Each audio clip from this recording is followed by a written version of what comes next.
La page média du logiciel est la page qui vous permettra justement de pouvoir importer tous les médias nécessaires au travail d'étalonnage à travers DaVinci Resolve 12.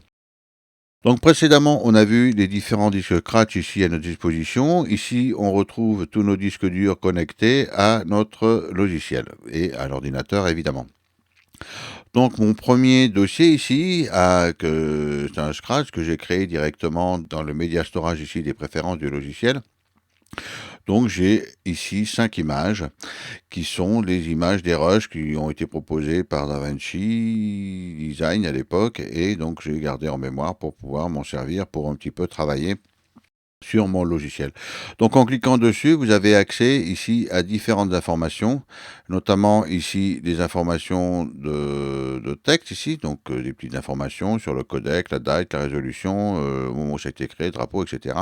Et ici sont affichés directement au niveau de votre comment dirais-je, de votre visualiseur. Donc après ici vous avez le Media Storage, donc vous pouvez occulter, cacher le Media Storage pour obtenir une plus grande visualisation de fenêtres. Donc c'est le principe de base du logiciel ici. Donc ici vous avez l'outil Clone Tool, donc on en parlera dans une prochaine leçon. Voilà, je peux l'ouvrir, le fermer, et ici vous avez soit je ferme l'audio, donc là j'ai rien à montrer, donc je peux aussi cacher les métadonnées et passer en mode de capture si jamais vous avez besoin de capturer une image. Donc il y a le mode capture, le film scanner, etc. Donc la base de données, les métadonnées ici, lorsque vous choisissez un clip, ici vous obtenez ici exactement plus d'informations qu'ici. Ici, ce sont des petites bases de données, donc très rapides, accessibles rapidement. Et ici, vous avez accès, vous avez la possibilité de choisir toutes les métadonnées concernant votre clip. Donc, je clique, j'affiche, je clique, je ferme, je clique, j'affiche. Donc ici, vous avez la possibilité, par exemple, sur l'audio, hop, j'affiche tout l'audio. Je peux lui dire, non, cet audio, je le veux que sur une petite partie de mon signal pour donner toute la possibilité à mon Media Tool. Donc vraiment, vous voyez, vous pouvez vraiment personnaliser ici. Vous voyez, vous pouvez vraiment personnaliser toute votre fenêtre pour pouvoir travailler comme bon vous semble ici en jouant un petit peu sur les différentes tailles des fenêtres pour pouvoir bien travailler. Donc c'est assez intéressant. Voilà, de pouvoir régler, et c'est une nouvelle fonctionnalité de DaVinci Resolve 12 qui vous permettra justement de personnaliser votre fenêtre de travail au niveau de votre projet. Donc attention, une autre chose aussi qui est assez importante au moment de l'ouverture, lorsque vous créez un projet ici, comme dans ce cas-là, donc ici j'ai créé un nouveau projet, n'oubliez pas surtout de l'enregistrer. Donc vous pouvez commencer par sauver votre projet, voilà, ici je vais l'appeler Rush cours 1. Voilà, que je vais sauvegarder. Maintenant, mon rush, il est sauvegardé, mais il est sauvegardé en l'état où je l'ai laissé, où je viens de le faire. Donc, si jamais je continue à travailler pendant 10 minutes, donc là, par exemple, je n'ai rien enregistré ici, je n'ai encore importé aucune image, donc là, je peux revenir dans un mode un peu plus sympa au niveau de la visualisation. Donc là, pour le moment, si commencer à importer mes images, donc on va commencer à prendre, par exemple, on va prendre la première image, donc je vais la glisser directement ici, et elle sera enregistrée dans ce qu'on appelle le Media Pool. Or, mais cette fenêtre, si après j'ai un plantage, pour une raison ou pour une autre, et surtout que là actuellement je travaille avec la version bêta, donc ça plante de temps en temps, ça peut planter, donc il faut absolument que je pense à mettre la sauvegarde automatique en route. Donc pour cela ici, et c'est dommage, c'est pas une fonction qui est automatique comme Final Cut Pro 10 sous DaVinci Resolve 12. C'était pareil pour la version 11. Donc là, vous allez maintenant dans cette nouvelle fenêtre de Project Settings, que l'on verra évidemment en détail au fur et à mesure de notre avancement de travail. Et ici, on a ce qu'on appelle l'autosave, donc qui est une fonction qui n'est pas automatique ici. Et vous avez la possibilité ici automatiquement de choisir on. Donc ici, et de choisir une durée, donc toutes les 5 minutes par exemple. Donc attention, c'est quand même assez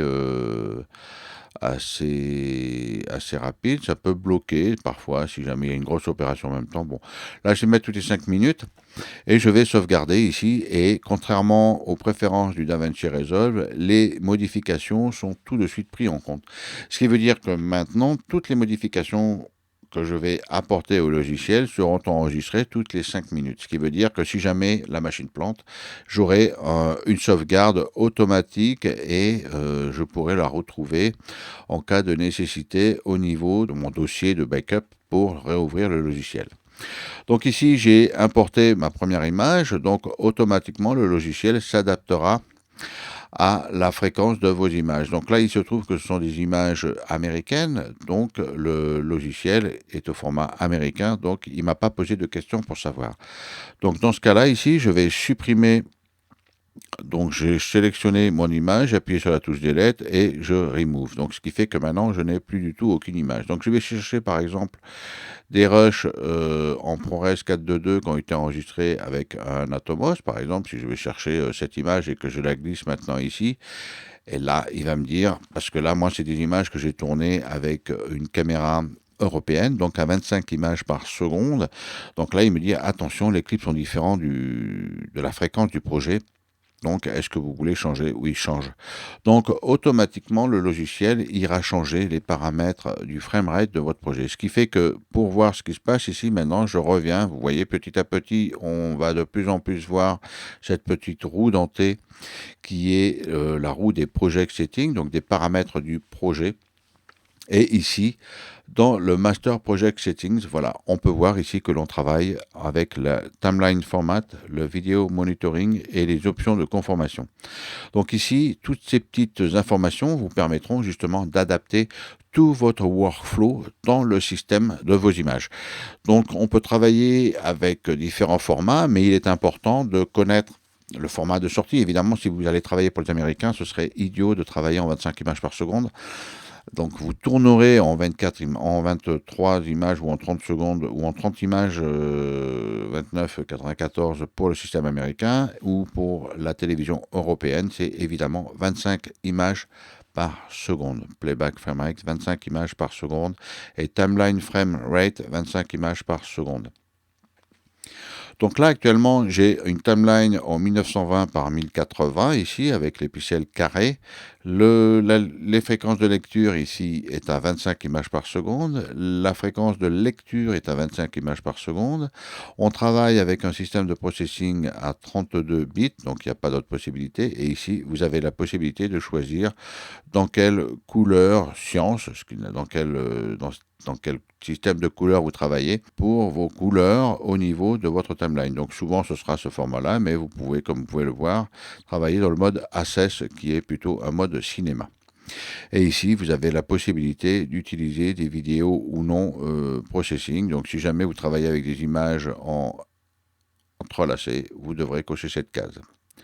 Donc après ici, il y a le vidéo monitoring, donc là tout ce qui concerne la visualisation de vos images. Donc en principe, ce sera toujours dans le même format en 25 images ici pour bien lire vos images et avoir le même traitement de vos images au niveau de votre projet. Donc voilà, donc à partir du moment où vous avez importé un premier plan, donc ici je vais changer cette donne ici, donc je vais resupprimer, donc je sélectionne touche Delete, Remove, Yes.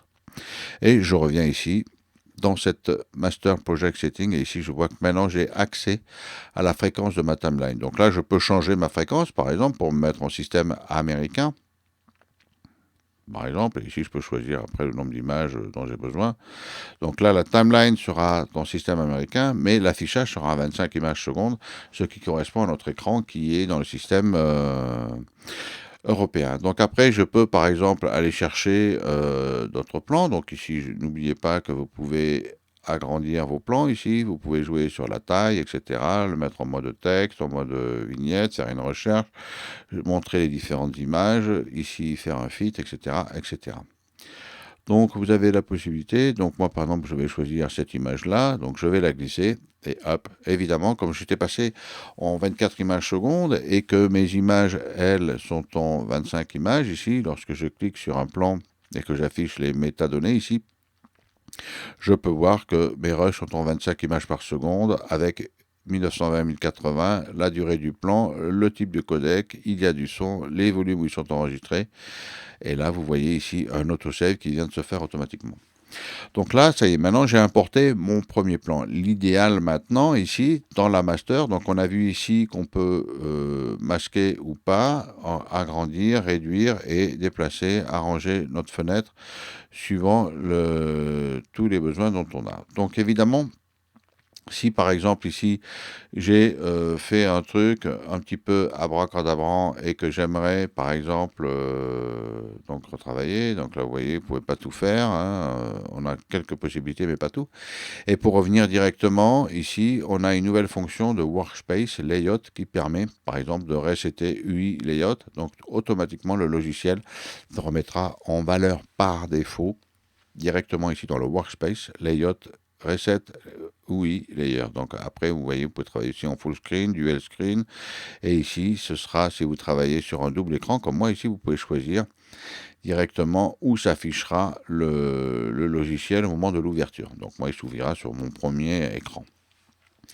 Donc maintenant ici, je peux commencer à importer mes rushs. Donc je vais choisir les différents rushs dont j'ai besoin. Donc je peux le faire soit en manuellement.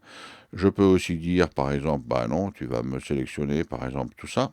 Hop. Et je l'amène ici directement et je retrouve ici, vous voyez la vitesse à laquelle les différentes vignettes du logiciel ont été affichées. Donc après, évidemment, vous pouvez sélectionner les différentes parties de vos images et retrouver ici un petit peu une plus grande souplesse de travail pour pouvoir lire et ici voir s'il y a du son, voir si tout fonctionne, ici les différents besoins. Vous pouvez rajouter ici des petites métadonnées pour travailler et commencer à préparer justement pour aller directement dans cette page Edit pour commencer le montage. Donc, dans la prochaine leçon, nous allons voir un petit peu comment fonctionnent justement les smart bits du logiciel.